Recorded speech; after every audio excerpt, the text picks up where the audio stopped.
The views expressed are not necessarily those of KSCJ and Powell Broadcasting Company. This program is not intended to replace the advice of doctors or other clinical providers. Consult with your practitioner to ensure the proper course of action for you. Welcome to When Things Aren't Going Well on AM 1360, FM 94.9 KSCJ. This program is dedicated to your mental health wellness and brought to you by Family Services, a United Way partner agency. Here's your host, Art Silva. Good morning, Siouxland, and welcome to When Things Aren't Going Well. This show is all about your mental wellness and how you help yourself navigate the daily highway of life. We hope to educate and motivate you to help improve your mental wellness environment. I'm Art Silva, and our show is brought to you by Family Services, a United Way partner agency serving the Siouxland community. Joining me today is my colleague and co-host, Chief Operating Officer, Boys and Girls Home and Family Services, Brenda Geisinger. Morning, Brenda. Good morning. How you living? I'm living the dream. Still on that dream, huh? Okay, all right. You have enough Thanksgiving? I had a wonderful Thanksgiving, but Okay. I'm glad it's done. You got any turkey left over? No, it's gone. There should be I think after 1 week, the turkey should be gone. And all the Christmas trees should start coming out early. You know, you got all those little sweets. You know, you go to anybody's house around this time, you get a little dish there, have one of those. Somebody brings in from work a little cookies or something they cooked up. So this is the most happiest time of the year coming up. And with that today, but to have a happy time, you have to be well rested. So, Brenda, why don't you introduce our guest and topic today, please? So today we have with us Rosie Strong. As you know, she's been with us many, many times. She is a therapist at Family Services, and she is phenomenal as a therapist, and proud to say I'm her coworker. Today we're going to talk about something we all do, we all need, but many of us struggle with, and that is sleep. It's pretty important that we have sleep for our mental health and well-being, and also our physical health. So we're going to talk about sleep and when you struggle with having enough sleep. I'm waking up. Okay. I'm sorry. I dozed off a little bit there. So, Rosie, You dozed off, Art. Are you sleeping on us already? I'm telling you. Okay, I'll tell you. Okay. Well, I'm going to check that out. But, Rosie, let's go on this adventure today, please. Okay. Well, you know, many times we look at sleep. And sleep is one of our three pillars of our health. You know, besides diet and exercise, it's sleep. And we need sleep for our brain. Our brain and our body needs to have a rest. And I sometimes think about like when we put gas in the car and the gas makes us go and we keep going and we keep filling it up and and when it gets lower, the car goes chunks along and is not maybe as running as well. And when it's empty, it's done. And so sleep is one of those things that helps the brain. It's the fuel for our brain. It helps us gather ourselves together and gives us a rest. You know, you talk about that computer, our brain being that computer. It's like recharging it. We recharge our computers, so sleep recharges our brain. And a lot of people understand, you always get drilled into your diet, the exercise, but sleep very rarely comes up as one of the necessary things for good mental health. So I think the more we can bring people out there and make them aware of some of the sleep problems and what are some of the sleep solutions to these problems, it'd be really good to show. So let me ask you, do you sleep well at night? No, I'll tell you that right now. And it's been one of my challenges for many, many years. And it's one of those things where when I think about what my challenge is in regards to sleep, one of the main problems, if you will, or causes of problems with sleep is stress. And when a person is stressed, your mind just kind of keeps working and it's hard to slow it down. And so that's one of the things that sometimes I struggle with is managing my mind to slow down and not worry in the sense of when it's time to go to bed, in a sense. So, but stress is one of those things that is one of those causes of sleep issues. I think stress comes in many varieties, and I'm sure that it impacts people in different ways. And I know a lot of things. A lot of people talk about things you can do to slow down at night. Don't get on that computer. Don't watch a mystery show. There are a lot of things that you could look at and get you sleep. Brenda, do you sleep well? I go in spurts of sleeping just like a baby. And other times I really, really struggle. I have a hard time getting asleep, and then I wake up and can't get back to sleep. So I think people struggling with sleep, everybody has those moments, some more frequently than others. But yeah. Well, I tell you, I want to hate to break the curve here, folks, but I can fall asleep in a hot. You can snap your fingers and I can be asleep.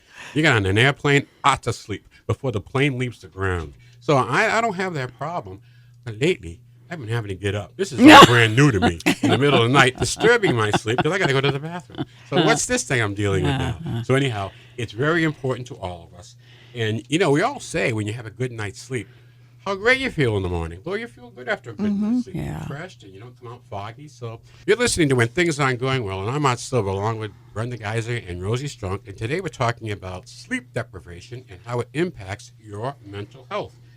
So do we need to do more research on this, Rosie, in regards to the causes and possible solutions for sleep deprivation? Well, for all of us individually, we have to think about what it is that is creating us to have problems with sleep. I think, first off, if there's a medical issue, you need to go check that out with the doctor. Those are one of those things. But when you think about our own personal research, it's kind of like understanding what it is that might be causing things in our lives. And, when you think about not sleeping well, our performance isn't good. Our cognition stuff isn't good. We don't think as well. Sometimes we think with just a little amount of sleep we'll do better, but we're on slow motion when we're not in the sense of having our sleep not be there for us. And so I think that's one of those things that tends to happen for people, is that we're cognitively not at our best when we're having sleep deprivation. Well, I know that we tend to, when we're younger, what I used to call the all-nighters, when we did them in school. Oh, heavens, yeah. yes, Yeah. yes. And you still try to imitate that as you get older, and you just can't do it. You don't have that energy that you need. You don't have the rest that you need to carry that on. But the important thing is to get that out of your mind, thinking that you can do it. I think a lot of people just push themselves way too far, looking at deadlines and stress. And I just kind of think we got to change that a little bit and look at reasonable deadlines and reasonable things that should get done in a day, and it's not filling the pot. Especially in jobs that are not 8 to 5, like our job. Our jobs are not 8 to 5 jobs, and that changes the whole way in which you work and how you approach your work. Well, and sometimes shift workers, those who Good work point. late at night, I mean, their body clock is different, and they have to rearrange that and get their body into sleeping during the day when everybody else is up and about. But sometimes shift workers have a difficult time with sleep because of other things that are going on during the day. When they get home at 7 and they maybe sleep for 4 hours, and then they're up because of children or whatever the case might be. And so that can be a challenge too. Well, I'll share this with you. Going back, now it's about 20 years ago when I had the Ford dealership, I wanted to run all-night creature feature movies. And at this time, they did not have TV that went all through the night. It might end at 1 or 2. Now, I'll really go back and talk about the sign-off signal at night on TV. Where you had the national anthem before you went to bed. Yep. And you woke up with the national. That's not all bad. But anyway, going back to looking at the sleep and at night, I said maybe we do creature double features or just cheap movies that run our commercials in it. And because of the shift workers. And we were just coming upon those people that we realized they have a life, in the middle of the night. There's a whole routine that they go through. So could you ever work a night job, overnight job? Well, with the way I sleep, probably. You could, huh? So I could be, but no, probably not. I don't know if I could manage that, because daytime it's like one of those things you want to be up and about. Yeah. But, when you're a shift worker, you come home, then you need time to unwind, and then it still is, a challenge to get into sleep. Well, I'll tell you, I had a job that was 3 to 11. And at 11 o'clock, it's like 5 o'clock. You're wide awake. So you have to wind down and hopefully get some sleep within the next couple of hours and get to sleep. But then you're on that cycle where you miss the morning, so you don't get anything done unless you get up you get to the cleaners or whatever you have to do, you miss that part. So no, I think 3 to 11 is the toughest part. I'd rather go overnight or else come up in the morning time, the regular day shift. Hey, we're coming up on our break right now, so we don't want you to change that dial. We'll be right back with more of When Things Aren't Going Well, right here on 1360 AM, 94.9 FM, KSCJ. Let's face it, that happens to all of us. However, the pandemic has compounded all of our lives and activities. Even the simplest tasks seem harder. Hi, I'm Brenda Geisinger, the Chief Operating Officer at the Boys and Girls Home and Family Services. Family Services is a United Way partner agency serving children and families of our community, and we're here to help. If you'd like to learn more about Family Services, please contact us via email, website, Facebook, or phone Mary Pickens. At Family Services, we change lives. Welcome back to When Things Aren't Going Well on KSCJ. Here's Art Silva. Welcome back to When Things Aren't Going Well. I'm Art Silva along with Brenda Geisinger and Rosie Strunk. And today we're talking about sleep deprivation and the impact it has on your mental health. So we talked the first half of the show about some of the causes, of course, stress and anxiety. Touched a little bit upon the medical side of not getting sleep. That could be a situation where you might need a sleep apnea treatment, or it could be a number of things. But you can't let it go, because if it continues, or if you graduate to a point where it's viewed as insomnia, that can have a real bad effect on your health if it continues. Rosie, can you shine any light on that? Well, when we're having those sleep, not being able to sleep, it can sometimes lead into depression, where you're finding yourself feeling depressed and down and having no energy to kind of do things. It can lead to some anxiety or some mood shifts and changes, because you're trying to kind of figure out, how am I going to get through this? How am I going to do this? That kind of stuff. And so sometimes having depression can lead to sleep issues too. So it's kind of like interchangeable in a sense. And so it's like looking at how to manage both of those and be able to manage a sense of being depressed, but also looking at, how am I going to get the sleep so I am not feeding into a depressive kind of state. Does that make sense? It makes a lot of sense. I think it needs some professional help and evaluation to go forward. But it will continue on. Like you said, it feeds each other. Brenda, how about our residential children? Do we have some sleep issues with them, or is there a practice routine that helps in that area? I would say a lot of our kids that are in our residential program definitely struggle with sleep. Quite often they're from home environments where there was a lot of noise at night, or some awful things happened at night. And so they really struggle with that. Plus, they're in a new place, new people, new bedrooms, and it's all unfamiliar, and kids can get uncomfortable with that.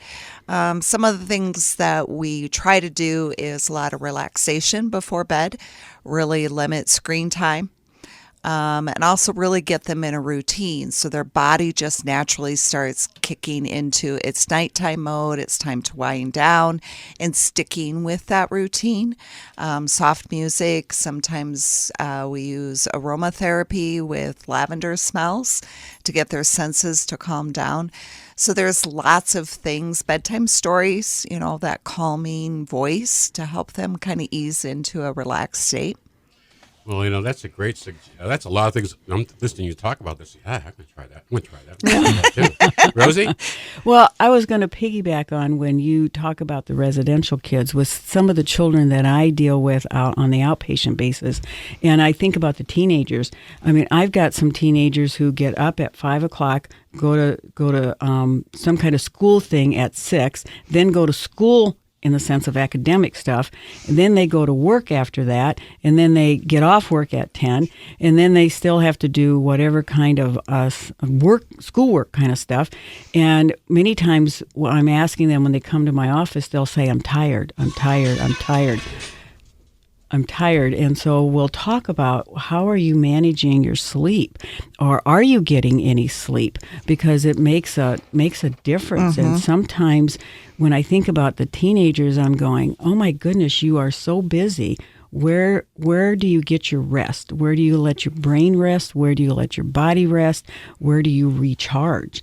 And, lots of times parents will say to me, my child is grumpy, they're moody, they're irritable. And so we'll talk about how are they getting their sleep? How's their schedule?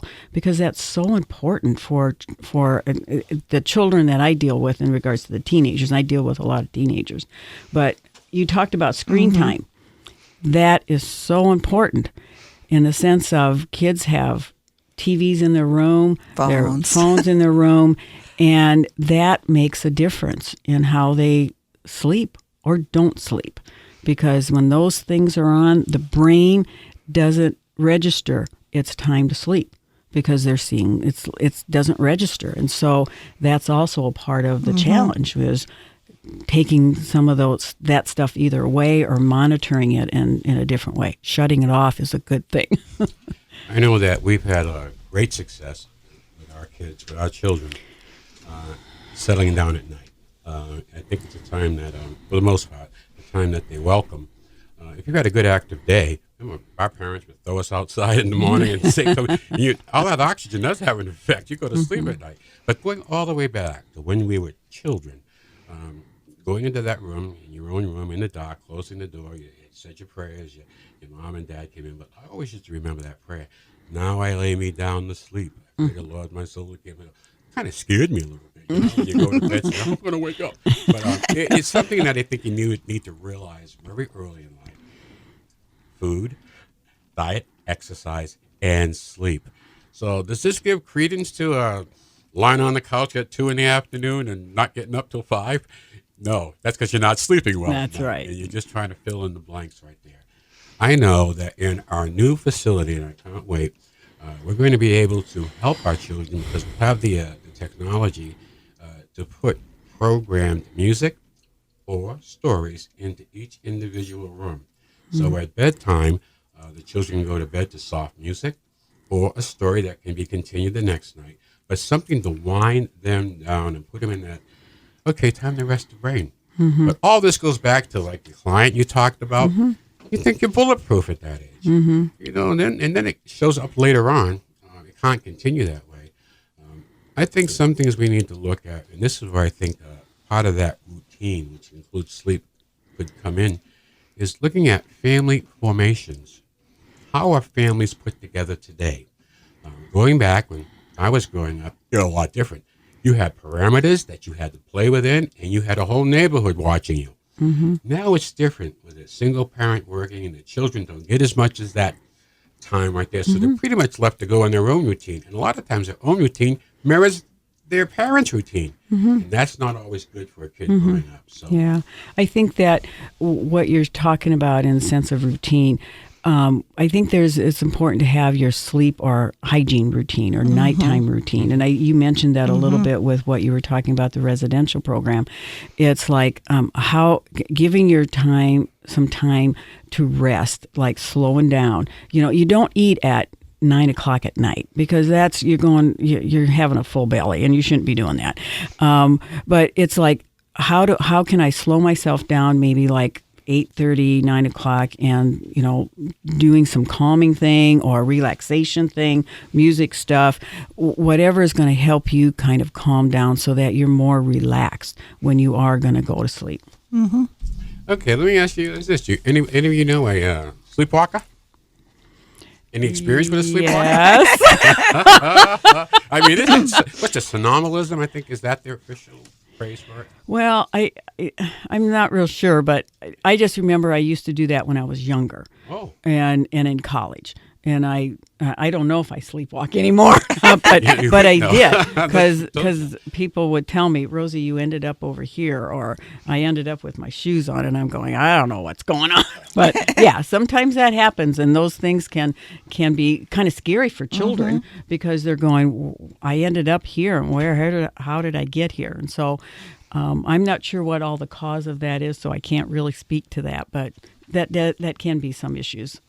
Well, I remember watching a Perry Mason show one time where the sleepwalker did it, and we knew they sleepwalked. So it was one of those. Hey, listen, we're coming up on the end of our show. We always try to end every week with a little bit of humor. So we thought this week we'd stay with the same theme on sleep or lack of sleep or just sleep in general. So I'll tell you what, here we go. When does a bed become longer? At night when 2 feet are added to it. There you go. Okay, listen. Rosie, Brenda, thank you very much. And also thanks to our listening audience. I hope you enjoyed the show today and you picked up something valuable that can help you. We're going to shout out to Scott Tucker, the computer doctor. I got to tell you, folks, you don't leave your house without your computer person. And a lot of smaller operations are going out, but Scott Tucker will come to your house. Scott, the computer doctor, he's helped me, and I couldn't give him more credit. So if you need that help, I'll give him a shout out for Scott, the computer doctor. Listen, we're going to be back next week. We always are looking for help to add to our family. So if you're looking for a career change or to start a new career, please call our HR manager at 293-4700. We have immediate openings for full-time and part-time positions, all shifts including therapists and teachers and mental health technicians. So extra dollars to help combat that inflation. When things aren't going well, we'll be back next Saturday morning at 7 right here on 1360 AM, 94.9 FM KSCJ. You have a great week and may the sun shine on you. Have a good life. Happy trails to you until we meet again. Happy trails to you. Keep smiling until then. Happy trails to you till we meet again.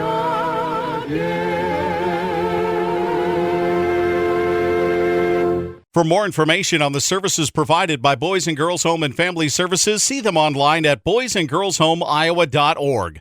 Or you can call 712-293-4700 to get more information about family services, residential treatment, the Opportunity School, the Siouxland Family Center, and more.